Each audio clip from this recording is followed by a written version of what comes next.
لإيلاف قريش إيلافهم رحلة الشتاء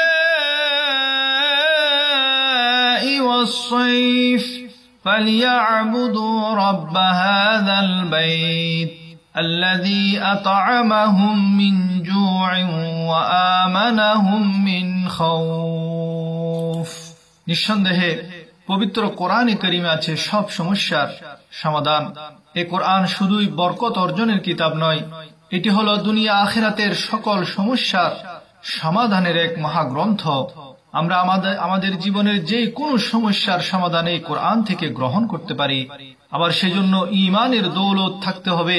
কোনো বেঈমান নাফরমান কাফের এই কোরআন থেকে ফায়দা হাসিল করতে পারবে না, বরকত হাসিল করতে পারবে না। সে যদি ঈমান কবুল করে, ঈমান গ্রহণ করে, মুসলমান হয়, তারপরই এটি তার জন্য হেদায়েতের কারণ হবে। যারা মুত্তাকি, এই কোরআন শুধুমাত্র তাদেরই জন্য উপকারী। আল্লাহ তাআলা কোরআনে সূরা বাকারা ইরশাদ করেন, যালিকাল কিতাবু লা রাইবা ফীহি হুদাল লিল মুত্তাকিন। উলামায়ে কেরাম পবিত্র কোরআনে পাকের বিভিন্ন সূরা দিয়ে তাদের অভিজ্ঞতার আলোকে মানুষের নানান সমস্যার সমাধান দিয়েছেন। এই কোরআনটি হলো তিবিয়ানাল লিকুল্লি শাই। আল্লাহ তাআলা বলেন, ওয়া নুনাজ্জিলু মিনাল কোরআনি মা হুয়া শিফাউ ওয়া রাহমাতুল লিল মুমিনিন। এর ধারাবাহিকতায় উলামায়ে কেরাম যেসব লোক কাজ কারবার করেন, কর্জের মধ্যে ডুবে গেছেন, ব্যবসায় তরক্কি করতে পারছেন না, রিজিকের সমস্যা, রুজি রোজগারের পেরেশানিতে ভুগছেন, তাদের জন্য পবিত্র কোরআনে পাকের 30 পারার একটি ছোট্ট সূরার মাধ্যমে সমাধান দিয়েছেন। সেই সূরাটি হলো সূরাতুল কুরাইশ, যেটি আমি তেলাওয়াত করেছি। এই ওজিফাটি আমল করার নিয়ম হলো প্রত্যেক ফরজ নামাজের সালাম ফিরানোর পর একবার দুরূদ শরীফ পাঠ করবেন।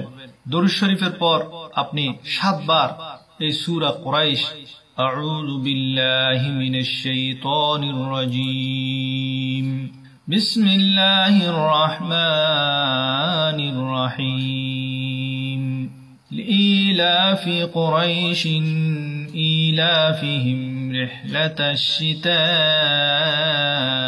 ওয়াস সাইফ فليعبدوا رب هذا البيت الذي أطعمهم من جوع وآمنهم من خوف। এই সূরা কুরাইশ, এটি তেলাওয়াত করে মাত্র 4 আয়াতের একটি ছোট্ট সূরা। এটি 7 বার তেলাওয়াত করে আবার দরুদ শরীফ পাঠ করবেন। এরপর আপনি আপনার মকসুদের জন্য আল্লাহর কাছে কায়মুন বাক্যে দোয়া করবেন। এই সূরাটির অর্থ হলো লিইলাফি কুরাইশ, কুরাইশের আসক্তির কারণে, ইলাফিহিম রিহলাতাশ শিতাই ওয়াস সাইফ, আসক্তির কারণে তাদের শীত ও গ্রীষ্মকালীন সফরের, ফালিয়াবুদু রাব্ব হাযাল বাইত, অতএব তারা যেন ইবাদত করে এই ঘরের পালনকর্তার, আল্লাযী আত'আমাহুম মিন জু'ইন ওয়া আমানাহুম মিন খাউফ, যিনি তাদেরকে ক্ষুধায় আহার দিয়েছেন এবং যুদ্ধ ভীতি থেকে তাদেরকে নিরাপদ করেছেন। আল্লাহর কসম করে বলছি যে পবিত্র কোরআনের এমন শক্তিশালী ওজিফা আমি আর জীবনে শুনিনি।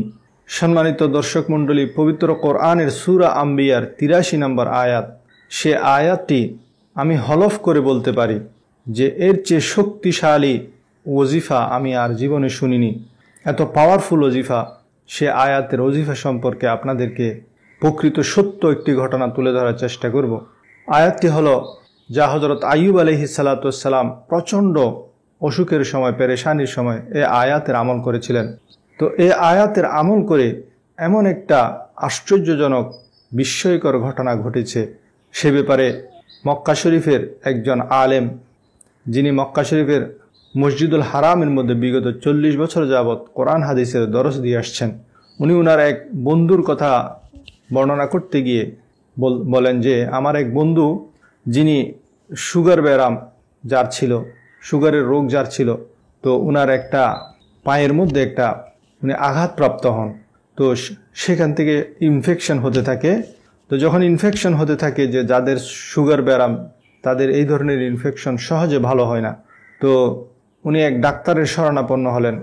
ডাক্তার সাহেব চিকিৎসা চলাকালীন তিনি বলেই দিলেন যে এই ধরনের যাদের সুগার ব্যারাম আছে, যাদের পায়ে এই ধরনের আঘাতপ্রাপ্ত হয়, তা অতি সহজে ঠিক হয় না, পা কেটেই ফেলতে হয়, এমন একটা সমস্যা তার পায়ের মধ্যে দেখা দিয়েছে। তো তিনি তাকে বলেই দিলেন যে আপনার হয়তো পা কেটে ফেলতে হবে। এরপর থেকে তিনি এই কোরআনী ওজিফাটা আমল করা শুরু করে দিলেন। এক পর্যায়ে ওনার পা সম্পূর্ণ সুস্থ হয়ে গেল। তিনি যখন ডাক্তারের কাছে গেলেন, ডাক্তার দেখে তো হতবাক, তিনি বিস্মিত হলেন এবং জিজ্ঞেস করলেন যে আপনি কি আমল করেছেন বা কি ওষুধ খেয়েছেন যার কারণে আপনার এমন মারাত্মক পায়ের এমন মারাত্মক যে আঘাত, সেটা ক্ষতটা শুকিয়ে গেল। আপনার এই সুগার রোগের মধ্যে, ডায়াবেটিস রোগের মধ্যে এমন ধরনের আঘাত ক্ষত সহজে শুকায় না, বরং পাই কেটে ফেলতে হয়। তো সেটা যখন বলল, তিনি তাকে উনি যে আমল করেছেন সেটা বলতে চাচ্ছে না, কারণ তিনি সেটাকে গোপন রাখতে চাচ্ছেন। তো শেষে ওই ডাক্তার আবার মৌলানা মক্কি হেজাজি, যিনি মক্কা শরীফে হাদিসের দরস দেন, ওনার বন্ধু। তো মক্কি হেজাজিকে যখন দেখা হলো, ওনাকে বলল যে অমুক তার পা তো সুস্থ হয়ে গেছে, সে কি আমল করেছে একটু আপনি জিজ্ঞেস করবেন। তো মক্কি হেজাজি ওনাকে জিজ্ঞেস করলে উনি বললেন যে আমি যখন থেকে ডাক্তার আমাকে বলে দিল যে আমার পা কেটে ফেলতে হবে, তখন থেকে আমি পবিত্র কোরআনের সূরা আম্বিয়ার এই 83 নম্বর আয়াতটি চলতে ফিরতে হাঁটতে বসতে, আইয়ুব আলাইহিস সালাতু ওয়াস সালাম যেমন প্রচণ্ড রোগাক্রান্ত হয়েছেন, বিভিন্ন মুসিবতে মুবতালা হয়েছেন, আল্লাহ তাআলা তাকে পরীক্ষার মধ্যে ফেলেছিলেন, তখন এই আয়াতের আমল তিনি করেছিলেন, দোয়া করেছিলেন, রব্বি আন্নী মাসানিউদ দুররু ওয়া আনতা আরহামুর রাহিমিন। আমিও এটাকে আমার ওজিফা বানিয়ে নিয়েছি, সব সময় সদা সর্বদা এই দোয়াটি আমি করেছি, যার ফলে আমার পা আল্লাহ রব্বুল আলামিন একেবারেই সুস্থ করে দিয়েছেন। আমি নিজেও কল্পনা করতে পারি নাই যে এর ফলাফল এত দ্রুত আল্লাহ তাআলা আমাকে দিবেন, এবং আমি বিশ্বাসই করতে পারছিলাম না, কিন্তু আল্লাহ রব্বুল আলামিন আমাকে এর জাযা অতি সহসাৎ দিয়েছেন। তাই যাদের বিভিন্ন দুরারোগ্য বেরিয়েছেন তারা এই আমলটি করতে পারেন, যা আইয়ুব আলাইহিস সালাতু ছিলেন।